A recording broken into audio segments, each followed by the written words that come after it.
Friends, welcome back to my channel. कैसे हैं आप सब? होप सो अच्छे होंगे, तैयारी अच्छे से कर रहे होंगे।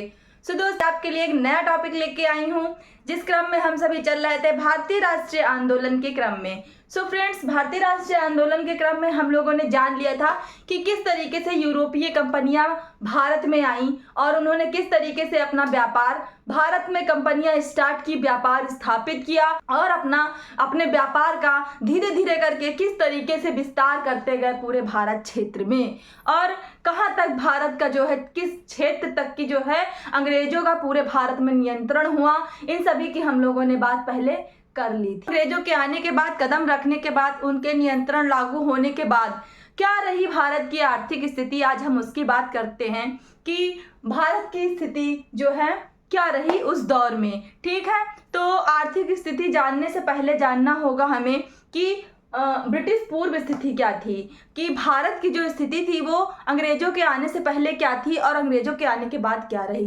तो दोस्तों, ज़्यादा समय नहीं हमारे पास, टाइम को वेस्ट ना करते हुए वीडियो शुरू करते हैं। दोस्तों, हमारे साथ बने रहिएगा आप सभी वीडियो के अंत तक, और वीडियो पसंद आए तो लाइक शेयर सब्सक्राइब जरूर करिएगा दोस्तों। सो फ्रेंड्स, बात कर लेते हैं। आप सभी लोग साथ में नोट करते हुए भी चलिएगा। आप वीडियो को पॉज करके एक बार स्क्रीनशॉट ले लीजिए। छोटा सा टॉपिक है बट बहुत इंपॉर्टेंट होने वाला है। यहाँ से क्वेश्चन आपके ज़्यादा से ज़्यादा पूछे जाते हैं और कवर जो है। तो बात करें अगर हम ब्रिटिश पूर्व स्थिति की, कि क्या रही स्थिति हमारे भारत की जब अंग्रेज आए थे उससे पहले, तो दो स्थितियां बनती हैं। पहले से क्या थी कि जैसे हमारे भारत में सिंधु सभ्यता से ही हम सभी जानते हैं कि भारत में जो है कृषि का पूरी तरीके से दबदबा रहा है। तो शुरुआत से ही, जब से इतिहास जो है स्टार्ट होता है, हिस्ट्री के स्टार्ट होते ही भारत में जो है नाम आती है किस चीज का, वो है कृषि का। तो भारत हमारा कृषि प्रधान देश था, पूरी तरीके से था, क्या आज भी है। तो हमारा जो देश है वो शुरुआत से ही क्या है, कृषि प्रधान देश रहा है। तो यानी कि पूरी तरीके से कृषि प्रधान होते हुए तो क्या था कि पूरी तरीके से आत्मनिर्भर भी था। वो बाहर विदेशों में व्यापार करने नहीं जाते थे, लेकिन इतना वो संपन्न थे कि अपने पूरे भारत देश में किसी चीज की कमी नहीं हो पाती थी और अपनी जीविकोपार्जन भर का जो है उनके पास पूरा आर्थिक व्यवस्थाएं थी, यानी कि समृद्ध और संपन्न था। अलग जो यूरोपियन आए, उनको जरूरत थी हमारे देश में आकर व्यापार करने की। सो स्थिति क्या रही, ब्रिटिश उपनिवेशवाद के उन चरणों से समझते हैं। 3 चरणों में हमने जो है बांट के रखा है। ब्रिटिश ने किस तरीके से हमारे भारत में अधिकार करके एक एक करके आए और किस तरीके से लूट की, किस तरीके से धन लूटा और ब्रिटिश को भेज दिया। सो फ्रेंड्स, बात करेंगे अगर हम प्रथम चरण की, तो प्रथम चरण में क्या था। प्रथम चरण जो है शुरू होता है 1757 से और खत्म होता है 1813 तक। 1757 का वो समय जब प्लासी का युद्ध हुआ था। ध्यान कीजिएगा, पिछले वीडियो में हम लोगों ने बात की थी बंगाल विजय में, कि 1757 में कौन सा युद्ध हुआ था, प्लासी का युद्ध हुआ था। और प्लासी के युद्ध का क्या परिणाम हुआ था कि अंग्रेजों के कदम हमारे देश में पड़ गए थे। और उसके बाद जब बक्सर का युद्ध हुआ, उसके बाद जब बक्सर का युद्ध होता है 1764 में, तो मतलब ये तय हो जाता है कि अब अंग्रेजों को भारत से कोई नहीं निकाल सकता। ठीक है, तो ये चीजें रही थी। तो 1757 में जब क्या था, प्लासी के युद्ध के बाद जो है अंग्रेजों का पेट नहीं भरता है, उनकी लालसाएं नहीं खत्म होती हैं, तो क्या होता है, द्वैध शासन उन्होंने लागू किया था, जो कि कब किया था, 1765 ईस्वी में। तो मैंने आपको बताया हुआ था कि 1765 ईस्वी में जब द्वैध शासन आया तो इसमें क्या हुआ था, एकाधिकार था पूरी तरीके से। ब्रिटिश ने सारी लगान वसूली का जो है अधिकार अपने हाथ में लेकर के रखा था, तो जिसको हमने एकाधिकार के रूप में नाम दिया, और इसको क्या नाम दिया, धन लूट का काल। वो जो काल था वो क्या था, धन लूट का काल था। ठीक है, अगर हम बात करते हैं द्वितीय चरण की, तो आपका स्टार्ट होता है 1813 में और 1858 तक चलता है। जैसा कि आप सभी जानते होंगे कि 1813 में एक एक्ट आया था, चार्टर एक्ट। ठीक है, तो आप सभी याद रखिएगा। इस चरण में क्या बात होती है, इसमें होती है औद्योगिक पूंजीवाद और मुक्त व्यापार। इसका क्या मतलब होता है, यहाँ जो अंग्रेज होते हैं वो पूरी तरीके से औद्योगिक क्रांति की तरह कार्य करते हैं और क्या करते हैं, जो भी पूंजी वो खर्च करते हैं यहाँ पे। ठीक है, जो वहां से सामान लेकर के आते हैं यूरोप से, वो भारत में आकर बेचते हैं और यहाँ का जो है पूरा जो धन होता है वो लूट कर ले जाते हैं। दूसरे नंबर पे वो क्या करते हैं, मुक्त व्यापार। चाय और चीन का जो व्यापार होता है, चाय और चीन से जो व्यापार होता है उसको छोड़ करके बाकी सारा जो व्यापार होता है वो मुफ्त व्यापार कर दिया जाता है। ठीक है, इस तरीके से यहाँ पे जो है बहुत सारा धन जो है लूटा जाता है। उसके बाद बात करें तृतीय चरण की, तो तृतीय चरण जो हमारा स्टार्ट होता है 1858 से लेकर के 1947 देश आजाद होने तक की जो है ये आपका तीसरा चरण चलता है। ठीक है, तो अब हम यहाँ पे क्या होता है, पूंजी निवेश, रेल, बागान, बैंक। यहाँ पे द्वितीय चरण में इन्होंने क्या किया था कि मुक्त व्यापार किया था और औद्योगिक पूंजीवाद यहाँ पे उन्होंने सेल्स किए थे यूरोपियन के सामान, और भारत का जो भी धन इकट्ठा था वो सारा ले जाते हैं अपने ब्रिटिश में। ठीक है, उसके बाद ये क्या होता है, अब पूंजी निवेश करते हैं। वो सब क्या करते हैं, रेल में पूंजी अपनी खर्च करते हैं, बागान लगवाते हैं, चाय के बागान, कॉफी के बागान, बैंक में, इन सभी को जो है इस पे वो क्या करते हैं, निवेश करते हैं। ये निवेश क्यों करते हैं, वो अपने फायदे के ही लिए करते हैं, कोई उसमें हमारा फायदा नहीं होता है। हाँ, वो बात अलग है कि देश आज़ादी के बाद हमको 5-7% कह सकते हैं कि कुछ लाभ मिला था, बाकी जो सारा था नुकसान ही था हमारा, उसमें कोई फायदा नहीं था। सारा जो है फायदा किनका होता था, अंग्रेजों का होता था।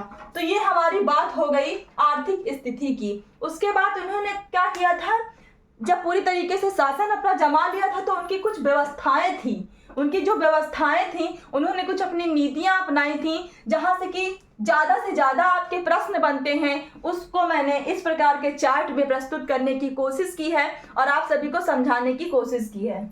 सो फ्रेंड्स, आइए जानते हैं भू राजस्व व्यवस्था, यानी कि भूमि का ही कार्य था, कृषि प्रधान हमारा देश था, तो जो व्यवस्थाएं नीतियां लागू की गई थी वो भू राजस्व व्यवस्था किस प्रकार से चलती थी जो अंग्रेजों ने लागू की थी। तो हमने इसको जो है 3 पार्ट में डिवाइड करके रखा है। पहला आपका जो है स्थायी बंदोबस्त व्यवस्था शुरुआत हुई थी, और जो दूसरी थी वो रैयतवाड़ी बंदोबस्त थी, और जो तीसरी थी वो थी महलवाड़ी बंदोबस्त व्यवस्था। तो ये किस प्रकार काम करती थी, किसने इस व्यवस्था की शुरुआत की थी और कहाँ पे की थी, और इसका जो है क्या कानून था। ठीक है, तो आइए जानते हैं दोस्तों। तो स्थायी बंदोबस्त जो व्यवस्था थी वो स्टार्ट की थी किसने, कॉर्नवालिस ने सन 1793 ईस्वी में। 1793 ईस्वी में कौन सी व्यवस्था स्टार्ट की थी, स्थायी बंदोबस्त व्यवस्था। ये प्रश्न आपसे बहुत पूछा जाता है दोस्तों, जहां भी जीएस का पोर्शन आता है आपके पेपर में। ठीक है, 90% बात बता रही हूँ कि मैं ये क्वेश्चन रहता ही रहता है बंदोबस्त व्यवस्था से। ठीक है, तो आप इसको ध्यान में रखिएगा। 1793 ईस्वी में, और ये लागू कहाँ की गई थी, बिहार, बंगाल, उड़ीसा। ये वो क्षेत्र थे जहां शुरुआती दौर में अंग्रेजों ने क्या किया था, अपना अधिकार कर लिया था। ये वो क्षेत्र थे, और यहाँ पे जो है ये अधिकार कब किया था, वही जब अवध क्षेत्र को भी अपने में शामिल कर लिया था, उसी समय की ये बात है। तब जो है क्या है, बिहार, बंगाल, उड़ीसा क्षेत्र में इन्होंने क्या किया था, स्थायी बंदोबस्त लागू कर दिया था, जिसमें से क्या था 10/11 भाग जो है ये व्यवस्था अपनाई थी, जिसमें से अगर 11 रुपए जैसे कि कमाई हुई है तो उसमें से क्या था, 10 रुपए लगान जो होता था वो ब्रिटिश को जाता था, बाकी जो 1% होता था वो किसान, वो जो है जमींदार अपने पास रखे थे। तो इस व्यवस्था को हम इस्तेमरारी या जमींदारी व्यवस्था भी कहते हैं। क्वेश्चन में अगर आपसे इस्तेमरारी और जमींदारी व्यवस्था पूछ ली जाए तो फिर नो डाउट, नो कंफ्यूजन, आप उसको स्थायी बंदोबस्त समझते हुए कॉर्नवालिस ने चलाई थी और 1793 में चलाई थी, आप ध्यान रखिएगा। ठीक है, हाँ, और इस व्यवस्था में कानून लाया गया था सूर्यास्त कानून। इस व्यवस्था में क्या लाया गया था, कानून लाया गया था सूर्यास्त कानून। ये इसलिए लाया गया था दोस्तों क्योंकि इसमें क्या होता था, जमींदार जो होते थे, जैसे कि ये जमींदारी व्यवस्था थी, तो जमींदारों को एक टास्क दिया जाता था कि जमींदार होते थे वो किसानों को ये समय दे देते थे कि आप लगान को इस डेट पे सूर्यास्त से पहले क्या कर देंगे, जमा कर देंगे। अगर वो नहीं कर पाते थे तो उनकी जमींदारी छीन ली जाती थी, तो इसीलिए इसको नाम दिया गया था सूर्यास्त कानून। तो ये बात रही हमारी स्थायी बंदोबस्त व्यवस्था की। दूसरी हमारी जो बंदोबस्त व्यवस्था होती है वो रैयतवाड़ी होती है। रैयतवाड़ी में आपकी जो शुरुआत हुई थी कर्नल रीड ने की थी 1792 ईस्वी में।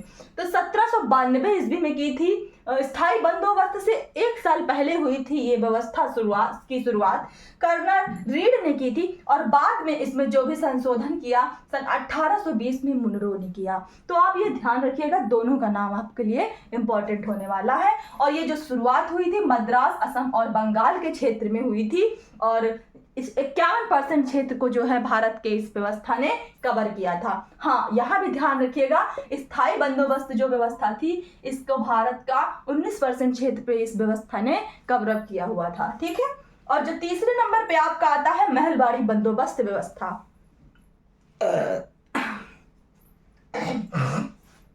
दोस्तों, ये जो महलबाड़ी बंदोबस्त व्यवस्था होती है इसकी शुरुआत हार्ट मैकेंजी जी के द्वारा की जाती है। हार्ट मैकेंजी और मार्टिन बर्ड करते हैं। शुरुआत होती है आपकी 1819 में। ठीक है। और आप इस डेट को याद रखिएगा। ठीक है, आप इस डेट को याद रखिएगा। और जिस क्षेत्र में ये शुरुआत की जाती है वो कौन से क्षेत्र होते हैं? आपके उत्तर के क्षेत्र होते हैं, उत्तर पश्चिम के क्षेत्र होते हैं। आपका उसमें पूरा पश्चिमी यूपी कवर होता है और पंजाब कवर होता है। साथ ही आपके जो मध्य प्रांत होते हैं वो इस व्यवस्था के द्वारा जुड़े हुए होते हैं। और इसमें क्या होता है, महाल से लगान वसूली की जाती है। महाल बोले तो आपका गांव से लगान वसूली की जाती है। यहाँ किसान से नहीं वसूल की जा रही, यहाँ से जमींदारों से वसूली नहीं होती है, यहाँ पूरे गांव से वसूली होती है, एक एक नागरिक से वसूली होती है। उसके यहाँ जो भी कार्य होता है, जो भी खेती किसानी कोई कारोबारी औद्योगिक जिस क्षेत्र से जहां से भी जुड़ा होता है सभी से क्या होता है, लगान वसूल की जाती है दोस्तों। तो ये रही हमारी अंग्रेजों की व्यवस्था जो उस समय उस दौर में हमारे साथ, हमारे देश के साथ लागू की गई थी।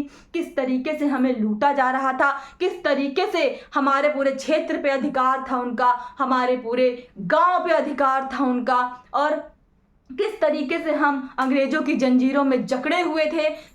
ये उनकी थी व्यवस्थाएं जो हम भारतीयों के द्वारा झेली जा रही थी दोस्तों। बात करेंगे इसके आगे, जब क्या होता है, इस व्यवस्थाओं से तंग आकर एक एक नागरिक परेशान होकर क्या करते हैं, क्रांति की शुरुआत करते हैं। और नेक्स्ट वीडियो में आपका जो होगा 1857 की क्रांति बहुत ही इंटरेस्टिंग होने वाली है। दोस्तों, चैनल को अगर अभी तक सब्सक्राइब आप लोगों ने नहीं किया है तो चैनल को फटाफट सब्सक्राइब कर लीजिए। आपके एग्जाम से पहले 1 हफ्ते पहले आपका ये पूरा मैं कवर अप करने की कोशिश करूंगी। ठीक है, उसके बाद आप केवल प्रैक्टिस करिएगा दोस्तों। और बिल्कुल बता रही हूँ, आपका भारतीय राष्ट्रीय आंदोलन से सेम टू सेम आपके एक एक सन पूछे जाएंगे। आशा करती हूँ दोस्तों आज का ये टॉपिक आप सभी के समझ में आया होगा। यूं ही हंसते रहिए, मुस्कुराते रहिए, तैयारी अपनी करते रहिए और अपने बिहार शिक्षक बहाली में एक सीट फिक्स कीजिए। मेरी दिल से शुभकामना है आप सभी के लिए। और एक इम्पॉर्टेंट जानकारी है दोस्तों जो आप सभी से लेना चाहूंगी कि आप सभी मुझे कमेंट करके जरूर बताइएगा कि जो राष्ट्रीय आंदोलन की क्लास है ये आपको मॉर्निंग में 9 बजे मैं अपलोड करूं या शाम में 9 बजे अपलोड करूं। तो मुझे कमेंट करके जरूर बताइएगा दोस्तों। ठीक है, मैं आप सभी के सारे कमेंट्स लूंगी। और जैसा कि मैंने बताया है बहुत ही जल्द लाइव सेशन स्टार्ट होगा। आप सभी का पूरा सपोर्ट चाहिए। अगर आप सभी का सपोर्ट रहा तो मैं संडे को लाइव सेशन स्टार्ट करूंगी, आप सबके कमेंट लूंगी। ठीक है, और आप सभी कमेंट्स में अपनी जानकारी जो भी आपको चाहिए आप मुझसे पूछ सकते हैं। दोस्तों, चैनल में तक बने रहने के लिए धन्यवाद। मिलते हैं आपसे इसी तरह के नेक्स्ट वीडियो में, तब तक के लिए बाय बाय दोस्तों।